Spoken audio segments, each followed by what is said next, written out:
ভারতের ইতিহাসের এক বিস্ময়কর ঘটনা। একজন খ্যাতিমান গণিতবিদ এমন এক সমস্যায় আটকে গিয়েছিলেন যার সমাধান ছিল প্রায় অসম্ভব। তিনি ছিলেন ভারতবর্ষের মুসলিম doctor of science sir Ziauddin Ahmed. Sir Ziauddin যেন কোনোভাবেই সমস্যাটির সমাধান করতে পারছিলেন না।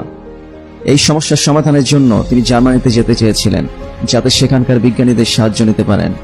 ঠিক সেই সময় আলিগড় মুসলিম বিশ্ববিদ্যালয়ের ইসলামিক স্টাডিজ বিভাগের অধ্যাপক সালমান আশরাফ বুহারি তাকে পরামর্শ দিলেন, জার্মানিতে যাওয়ার কি দরকার, বেরেলি যাও। বেরেলিতে একজন আলেম আছেন, তিনি হয়তো তোমার সমস্যার সমাধান করে দিতে পারবেন।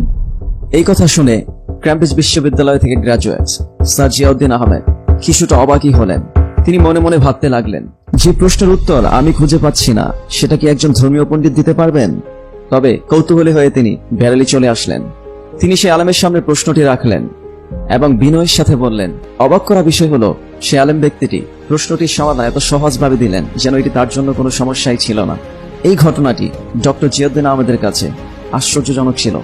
এই প্রসঙ্গে তিনি বলেন, আমার প্রশ্নের উত্তর খুবই কঠিন ছিল, এটি সমাধান করা কোনোভাবেই যেন সম্ভব ছিল না, কিন্তু ধর্মীয় পণ্ডিত তৎক্ষণাৎ এমন উত্তর দিলেন যেন তিনি এই বিষয়ে অনেক গবেষণা করেছেন। ডক্টর জিয়াউদ্দিন আহমেদ যে মুসলিম মনীষীর ব্যাপারে এমন অভিব্যক্তি ব্যক্ত করেছেন, তিনি হলেন আলা হযরত আহমেদ রেজা বেরলভী রহমতুল্লাহ আলাইহ।